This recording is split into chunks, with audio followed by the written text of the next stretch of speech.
falou sobre essa coisa do mental. Existem as forças da física e existem as forças emocionais, né? Coisas que te levam para frente ou para trás, com a ausência ou não. Uma das coisas, para mim, mais poderosas na vida é a confiança. Seja ela externa, do seu pai quando você é criança, te incentivando, um professor, né? Aí quando você cresce, um chefe, né? Um patrão, que a confiança externa e a confiança interna, é essa capacidade. E eu acho que o momento do Vasco esbarra nisso, né? Melhorou. Óbvio que melhorou, é óbvio que é ambiente, mas hoje você olhava pela TV o jogo, você falava, é um ambiente rodeado de confiança. Arquibancada e time. Isso é poderoso, cara. E assim, mais do que qualidade nessa janela que o Vasco trouxe, me parece até aqui que o Vasco trouxe jogadores realmente comprometidos com a ideia. É isso. Maluco, o que o Paulinho Paula tá jogando... É sacanagem, né? Ele vai buscar bola, o lance do gol que a gente vai analisar, ele participa de toda a construção, ele pressiona, ele chega, ele parece um maluco dentro de campo. O maluco no bom sentido, claro, claro. Pressiona, joga, busca. Sim. Tipo, os caras realmente... Medel cercado de dúvidas quando chegou. Sim. Respondendo. O próprio Maicon fez um bom jogo contra o Fluminense. Paiê. Você percebe que ele ainda vai melhorar muito na parte física, mas não há tempo para ficar esperando. O Vasco precisa da contribuição que ele puder dar agora. Hoje ele deu. Sim. E não foi a primeira vez. Então, o próprio Rossi, que, toda vez que eu falar do Rossi, agora eu vou ter que pedir desculpa, porque eu dei até uma brincada. Eu falei, o Vasco tá brigando para não cair atrás do Rossi. O Rossi tem ajudado muito. Sem bola, com bola, enfim. É o que eu tô falando, são jogadores que... A gente tem muito essa dúvida, né? Do jogador quando ele vem da Europa, em Paiê, né? O próprio Medel, cara, é um cara vitorioso pra caramba, sabe? Um cara que já rodou muito time bom. A gente tem muito esse questionamento, mas com que cabeça esse cara tá vindo? Esse cara tá vindo pra competir? Ele sabe onde tá vindo? E você vê que os caras tão, mano, eles abraçaram a causa, eles estão vivendo a parada. E isso é muito legal, eles estão vivendo, eles estão entendendo. E assim, nada mais emblemático do que voltar com o São Januário, ainda mais do jeito que foi, né? A faixa de resistência ali é isso mesmo. Voltar e ter uma noite dessa. Um flamenguista virou para um vascaíno aqui na redação e falou, faz tempo que eu não vejo meu time jogar tão bem. Aí o vascaíno falou, faz 10 anos que eu não vejo o Vasco jogar tão bem. Turma, a gente já vai começar aí nos detalhes, foram citados personagens, mas tem uma coisa importante que estava na nossa tarde há pouco, que é Vasco jogará com o América, segunda-feira é aquela partida recuperada, podendo sair do Z4. E assim, aí eu fiz o SC2 muito tempo com o Renato, faço diariamente com o André o SC3. No SC3 foi debate assim, gente, a performance do Vasco, a temperatura é outra, dá para acreditar na recuperação? E todo mundo falava, dá, mas a diferença matemática é importante. E é o que eu pensava nessa sequência do Vasco. Era assim, ele até pode somar pontos, mas quando você não chega, isso começa a pensar, cara, não chega. Mas eles chegaram muito rápido, cara. Mas agora, como você tem a sua base no automobilismo, agora já é visual. É visual. É visual a diferença já.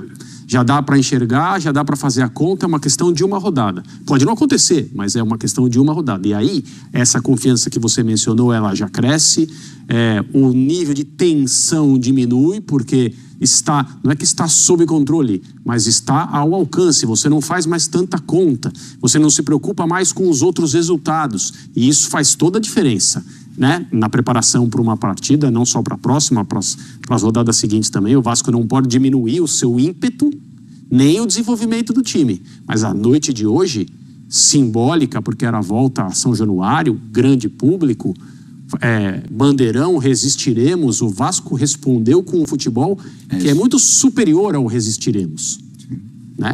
Em relação ao momento do time, os sinais não poderiam ser melhores. Renatão, eu quero te ouvir sobre esse tema. Da matemática já virá acessível. Aí tem a América fora, tem o Santos fora, 2 confrontos diretos. Não está escrito em lugar nenhum que vai chegar a atropelar.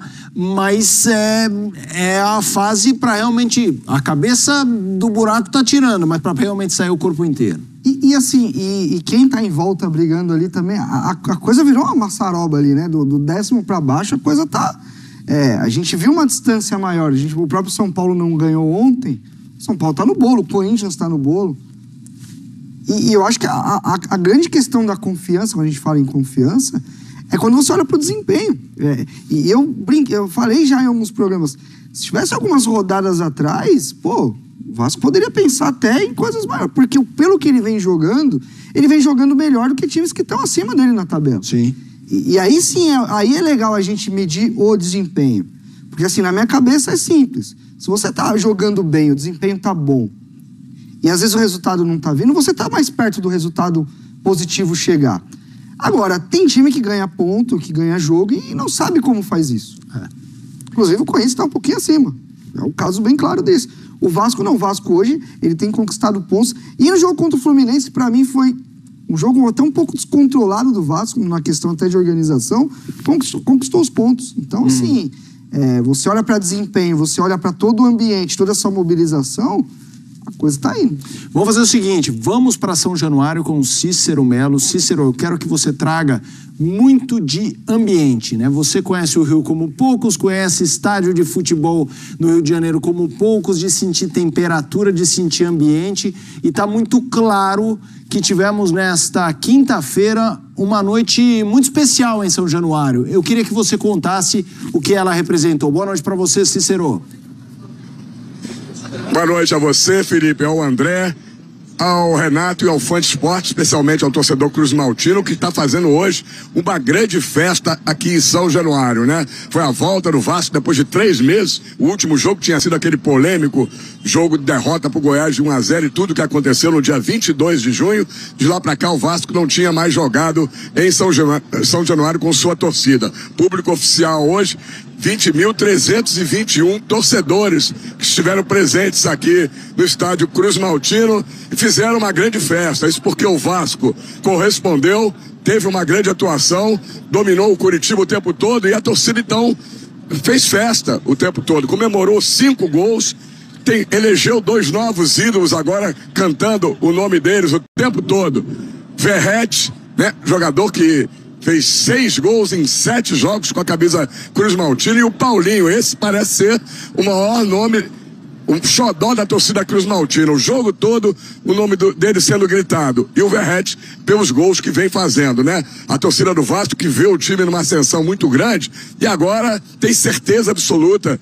Aqui ninguém tem dúvida de que o Vasco, se não for na próxima rodada, em pouquíssimas rodadas, vai sair do Z4, vai trilhar um caminho melhor, com o time começando a agradar a torcida sob o comando do técnico argentino Ramon Dias. Então, o ambiente é de festa, a gente vê agora na saída os torcedores comemorando, bebendo, fazendo festa mesmo, dançando. Parece até que o Vasco conquistou não digo um título, né?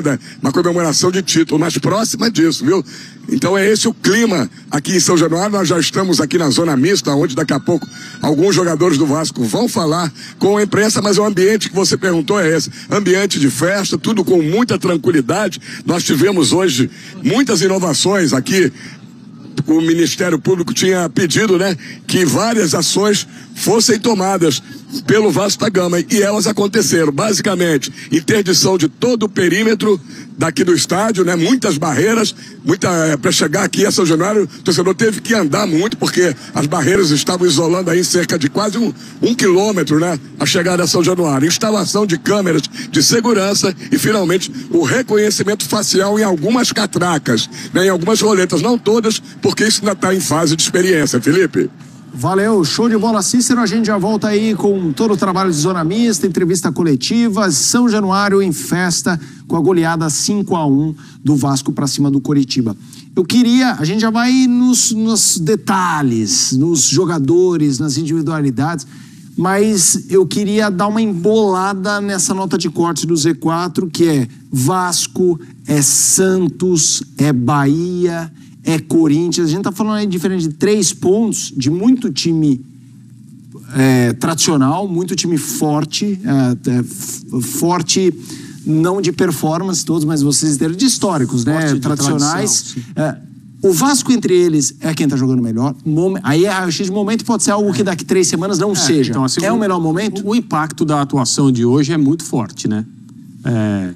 Não tem como você analisar essa situação pensando no que o Vasco mostrou hoje, vencendo por 5-1, se soltando depois que o placar estava garantido, e aí o nível de tensão caiu ainda mais e virou uma noite divertida em São Januário, o que muita gente nem poderia imaginar, né, há algumas semanas.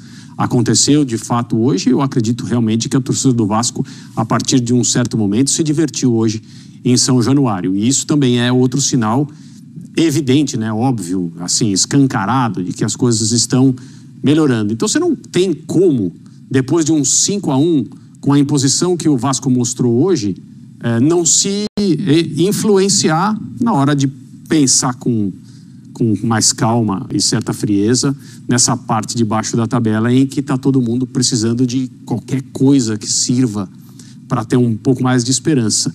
Mas aparentemente, olhando as últimas atuações das equipes aí que estão nessa parte em que ninguém quer estar, o Vasco, se não é quem está jogando melhor, é certamente um dos que estão jogando melhor, ou talvez seja o único time jogando bem entre todos esses que estão sob risco no momento. Eu tô mais para essa. É o único que... Vamos pegar um recorte dos últimos 4, 5 jogos? Acho que é legal. Acho que Z4 vale bem isso, né? Porque é muito... Agora, o Bahia, você olha para um trabalho em início, né? O Rogério tem até uma boa estreia ali contra o Curitiba, aí já não ganha o último jogo. O Santos vinha numa sequência assim que... Tenebrosa, era o pior desse grupo aí, mas aí faz um jogo muito bom na última rodada contra... O Bahia fora. O Bahia fora de casa, muito bom, inclusive, o jogo do Santos. Pegado, acho que até a questão de mobilização ali mudou alguma coisa, alguma chave ali despertou, que a rapaziada competiu muito. O Goiás talvez seja o que tenha menos qualidade, porém é um time organizado. É isso. É um time chato de jogar contra, não acho que você vai tirar ponto do Goiás assim, tranquilo, ele vai vender caro, caso ele venda esses pontos. E o Corinthians o Corinthians, talvez, desses seja o que tem a queda mais brusca nas últimas semanas. Assim. O Corinthians tem se esvaziado em ideias, assim, que já não tinha muita... o time fez um jogo de 4-4, que muita gente, jogão e tal, mas a gente até discutiu sobre isso. Mostrou o quanto o time não tem coletivamente. Certamente, em individualidades, talvez o Corinthians seja o melhor desse grupo. Mas coletivamente hoje, eu acho o Vasco um time mais encorpado. Olá, torcedor cruzmaltino, seja muito bem-vindo ao canal Gigante da Cruz de Malta. Se gostou do vídeo, se inscreva no canal, para não ficar de fora das notícias de primeira mão do nosso Vascão. E não esqueça de deixar seu like e ativar as notificações, isso ajuda nosso canal a levar nossas notícias a outros vascaínos. Já deixo aqui meu agradecimento. Deixe nos comentários o que você achou dessa notícia. Saudações vascaínas, até a próxima.